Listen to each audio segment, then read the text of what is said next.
Hi reception, so it's time for topic today. We're going to look more into personal hygiene. So what is personal hygiene? Well, it's how we look after our bodies. Keeping ourselves clean and tidy makes us feel better about ourselves, and it also keeps us and everyone around us healthier. So what might it include? Can you think what might be included in personal hygiene? Feel free to pause the video if you want to have a chat with your grown-up. Let's have a look. Well, there is brushing our teeth, washing our hands, wearing clean clothes, showering or bathing regularly, keeping our noses clean, and minimising the spread of germs wherever we can. It's recommended that we brush our teeth twice a day for 2 minutes. So if we had 2 minutes in the morning and 2 minutes before bed, that's 4 minutes in one day. And we should also go to the dentist every 6 months for a checkup. Sometimes it might be once a year. If you brush your teeth every day, it removes plaque on your teeth. And plaque can cause holes in your teeth called cavities, toothache, gum disease, and even your teeth to fall out. And it also makes your breath smell lovely.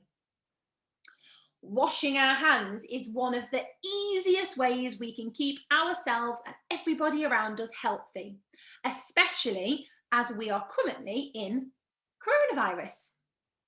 Think about all the things your hands touch in one day. Computers or iPads, door handles, and if you've got a banister going down your stairs, when you have to flush the toilet, and think about how many other people have touched those things too. When we touch things, we pick up germs on our hands, which we can then spread by rubbing our eyes or putting things into our mouths. And we can even spread those germs to our friends and family without knowing. Some germs can make us poorly, they can give us a cold or even a tummy bug. So washing our hands with clean, warm water and soap will kill off the germs and keep our hands clean. So when should we wash our hands? Can you think of times when it's important to wash your hands?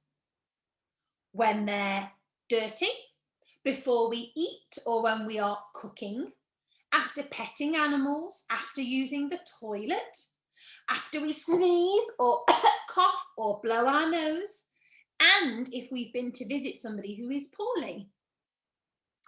And don't forget about your nails. When you're washing your hands, it's important to keep your nails clean. Underneath our fingernails is a great place for germs to hide. So it's best to keep your nails neatly cut and clean, and try not to bite them. It's really important we wear clean clothes, because if you wore the same thing all the time, it would get dirty and start to smell. And we don't mean wear new clean clothes every day.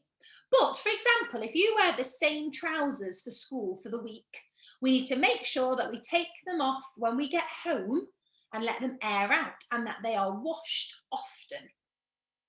And don't forget your pants. Underwear is a little bit different because underwear covers our private parts, and that's where we can get the most sweaty. And that includes socks. Our feet are covered in sweat glands, and we can get sweaty and smelly when we've got sweat on our feet. So you need to remember to change your socks and your pants every day and put the dirty ones in the dirty washing basket. Don't leave them on your bedroom floor. Yuck. And we also need to make sure that we shower or bath often. A long time ago, it was really difficult to wash your whole body because water had to be heated by a fire, and a bathtub was then filled, and the whole family used the same water in the same bath. And families were very big a long time ago. Sometimes families had 6 children or more. Can you imagine being the last person to use that bath after 8 other people have been in it? But luckily now we get hot water straight out of the shower or the tap. So we must make sure to shower often. And it's also important to shower after we've exercised, because when you exercise, we get a bit sweaty. Scrub-a-dub-dub. Think about the body parts on your body that we may need to clean more often. Under our arms, between our legs, and those feet with all our sweat glands. And then we also need to keep our hair clean using shampoo, because if we don't wash our hair, it could look greasy and oils will start to build up on our scalp. Keeping our noses clean. Ugh, it's a horrible feeling, but we've all been there. And the only way to keep your nose clean is with a tissue. Sniffing, picking and wiping with sleeves, yuck. Like when you have a cold at school and you have a really runny nose and you can't feel like you can breathe through it, that's when you need to blow your nose using a tissue. At school, I will always have a tissue for you to blow your nose with, or we can get tissues from the toilet.